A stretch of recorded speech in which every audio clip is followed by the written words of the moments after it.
that you will hear, unfortunately, higher the income, more is the female feticide. Ask yourself why. Traditionally, you would be taught that dowry and female feticide kinds of practices are old traditional superstitions. 100% going into the villages and talking with the people who live there and learning about the challenges that they face in their everyday life and how they're overcoming these challenges. It was really inspiring and an unbelievable experience.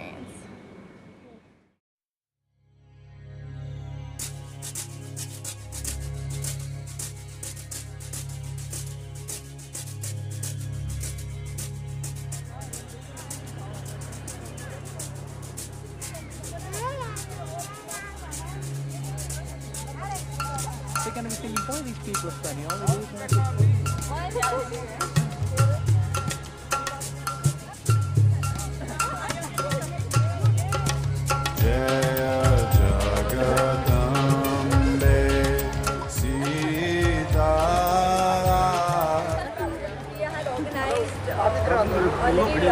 workshop for these women. So the first time she had ever left her home was when she came to one of the PRIA workshops, and it was a place called Chandigarh. And there, that was the first time she got to know about her rights for as a citizen of this country and as a woman.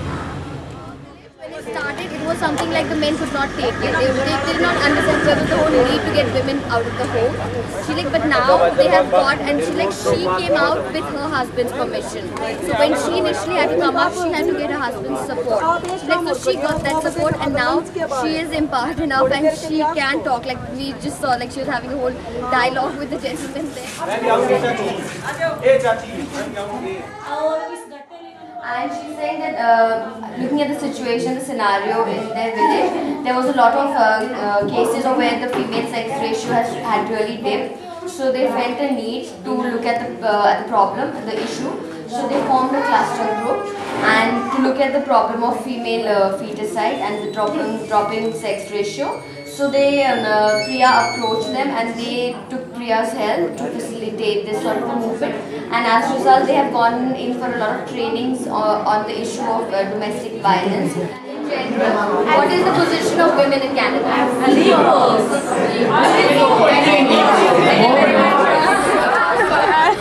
That was so incredible. Yeah. What was your favorite part? The hand on the head. The way they all, when they start talking and discussing, they all get really into it and vocal. It's like chaos. It's great though. I love the like an organized chaos. Because the point comes across. Right?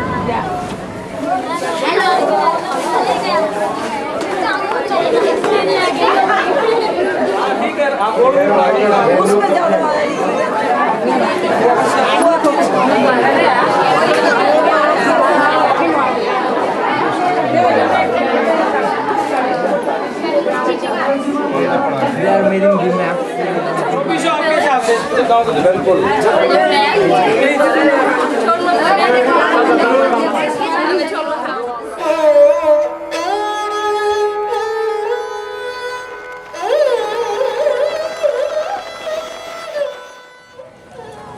We're at the Ganges. This is the Ganges in India.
Hannah, tell me what happened here last night. There was an elephant that came and was in the village last night and destroyed some of the crops.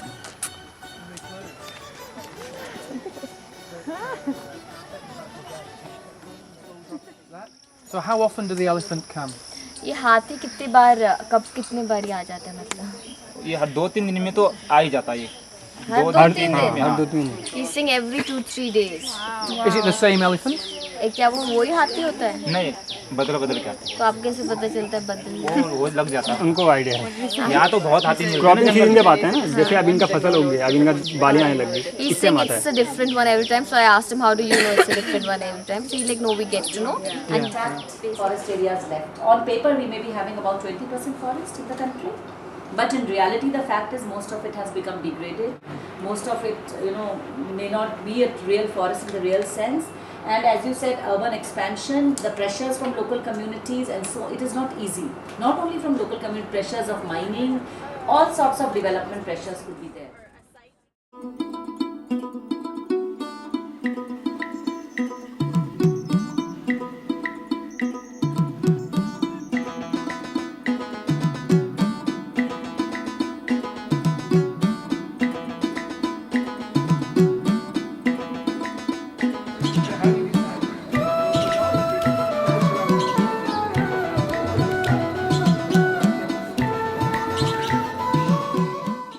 One day where we met with a women's group in Legon at the Hartfield station, and those women worked there to make a living with binders that they created and put flowers on. And at the end of our time with them, we've met with a lot of different groups over the trip, but at the end of our time with them, they performed a song and dance. And the energy that they brought to that room and the emotion was something that I can take with me home, but can't really describe because it was so powerful. And that was a bit of culture that really stuck with me and something that was unique inside of India.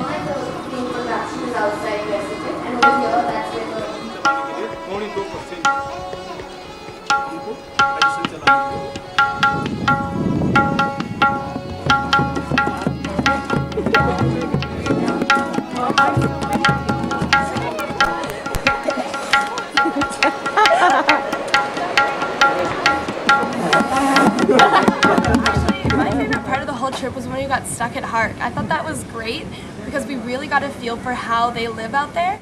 They face the challenge of landslides and rainfall and everything like that all the time. So when we got stranded out there and we didn't really have power and we didn't really have a lot of water and we got to go into the village and kind of check it out, I thought that was really great. I really liked that experience. And it really also kind of challenged our group too to kind of adapt, and we didn't have that rigid schedule that we had originally planned, and I thought that was great.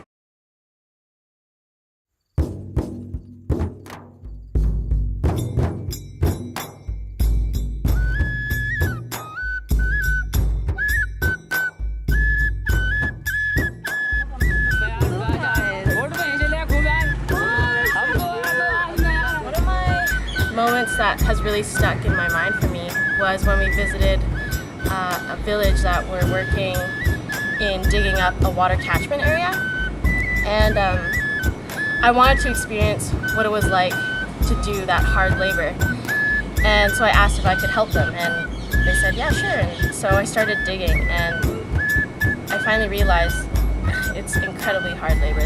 Those two tools in itself are so heavy, and you put rocks into this little, I guess you can call it a basin, and then you stick it on your head, and then you walk up this hill and then you dump it. And I did that 2 times, and on my second time coming back, this old woman was walking up slowly with her basin on her head, and she looked at me and she grabbed my hand and she wanted me to go up again. And I said, I have to go back because everyone was waiting for me. But she kept holding on to me, and it was really strange just how she looked at me and how she held onto my wrist. It was almost like she really wanted me to know what it felt like to do that work and wanted me to remember that that's what they have to do and that's how they have to make a living. And so that was really powerful for me.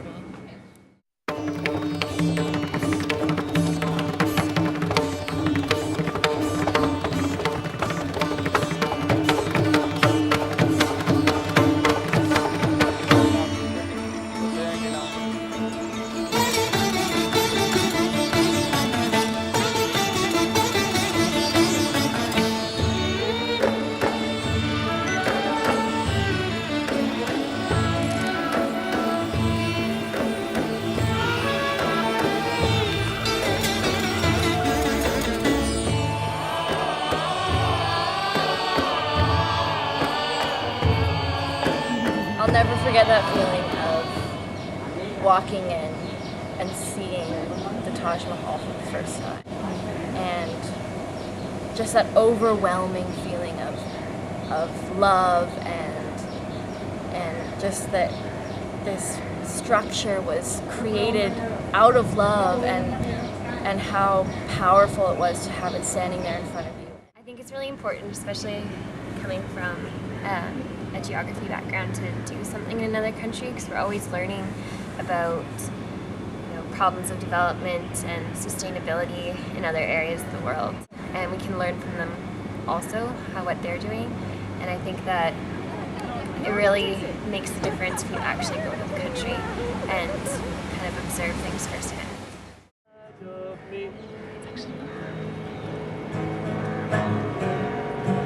I gave